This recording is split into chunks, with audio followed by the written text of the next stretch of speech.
Hi everybody, Ian Bremmer here, and I'm going to talk about the politics of sports and President Trump intervening on behalf of the U.S. team and a star player, Flo Balogun, to get a red card suspended so they can play at full strength against Belgium tonight.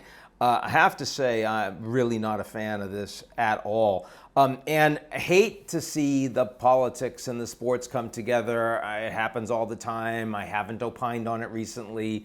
When Trump came to the final game, the finals game for the New York Knicks at Madison Square Garden, they hadn't won a finals in decades, and the city's all excited. People got all up in arms. How dare he come and ruin our final? We have to come show up 2 hours early, and you can't have the watch party around Madison Square Garden. I didn't care. He likes going to a bunch of spectacles and entertainment. He is friends with the owner and wanted to be there. And was it inconvenient for people? Sure. But you know what? A whole bunch of Staten Island people voted for Trump. A whole bunch of the 0.01% that actually bought the tickets don't admit that they voted for Trump, but voted for Trump. I didn't care that he showed up. I didn't care they put the UFC on the White House for Trump's birthday. It's kind of tawdry, and I don't like the UFC. And from my perspective, it makes the White House look kind of cheap and the office look kind of cheap. But I don't really care. Like I didn't think it was a big deal. I didn't think it was really worth much attention. But President Trump intervening in the outcome of this match by calling his buddy Johnny Infantino, who got him the FIFA Peace Prize, which doesn't exist, or Freedom Prize, or whatever the hell they called it. And I know that FIFA hasn't had its hands clean, and it's hilarious to watch the former FIFA president Sepp Blatter come out against all this. He was drummed out because of corruption and an ethics review that showed his all sorts of malfeasance. So we should laugh at the fact that he's calling out the Americans and FIFA for corruption now, and then we should ignore him. But it is a problem. Look, I mean, the scandal here isn't whether the red card was right. It's what FIFA did to the sanction afterwards. You can think that Flo deserved it or not. You can think he was robbed. But the corruption is not about the red card. The corruption is that Trump made a phone call. This would have been available to no other team, and it was overturned. I should say that everyone, the experts I've seen on whether or not the red card was merited, is itself actually debatable. So, I mean, the fact is that on the pro side, this player, the American player, brought his studs down on the back of the Bosnian player's leg, which it clearly wasn't the intent, but under the rules, that's irrelevant.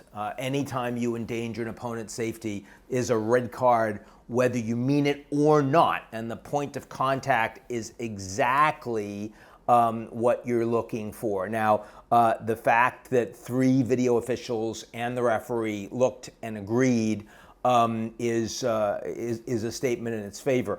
On the other hand, you didn't see a foul called in real time, and the fact that the red came only after slow motion replays that FIFA's own protocol says shouldn't be used to judge a challenge.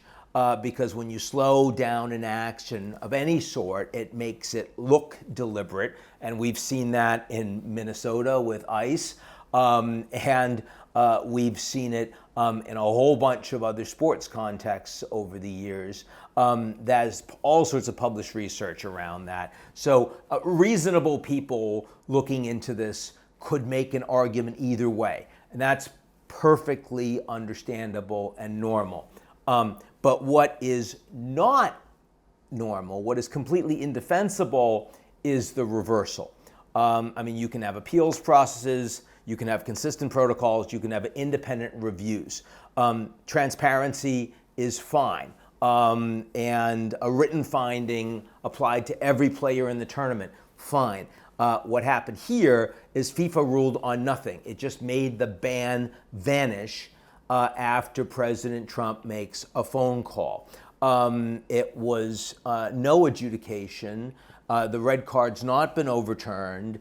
It's just a suspension so that he can play in the game tonight.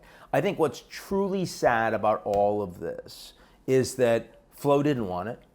Doesn't want this to be politicized. The American players weren't calling for it. They don't want it to be politicized. I mean, imagine if your dad calls the coach to make sure that you are in first base as opposed to right field. Everyone's making fun of you. You look like a weenie.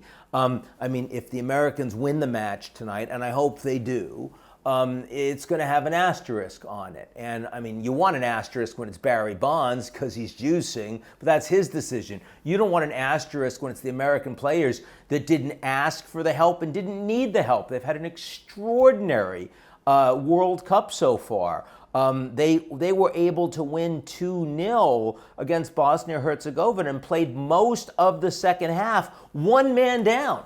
And even were able to score a goal during that time. That was incredible grit. And having the Americans win after a dodgy red card where one of their star players isn't available, that's an amazing story. That's the kind of adversity that you want to overcome, and it would have made stories for generations, would have changed their lives all for the better. And now instead, it's tarnished.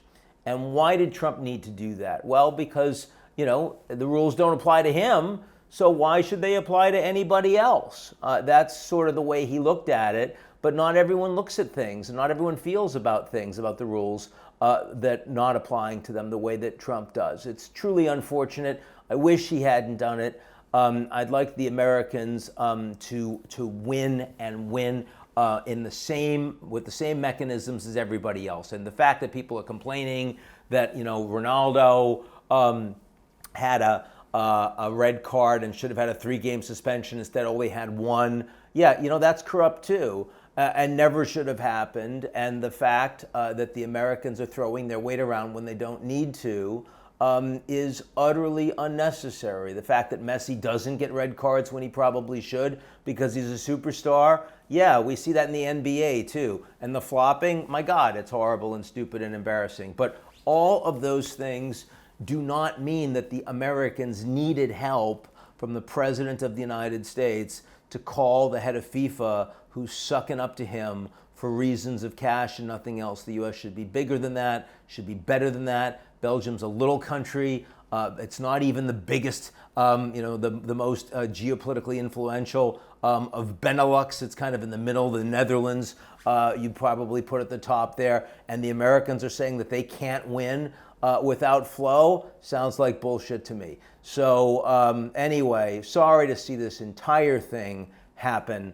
And hope the Americans crush it tonight, and they crush it like by such a large margin that it's clear that it wouldn't have made a difference, because anything close is going to be litigated and tarnished, and Trump never should have made that call. And Infantino should grow up here, and none of those things are going to happen. So that's where we are, and I'll talk to you all real soon.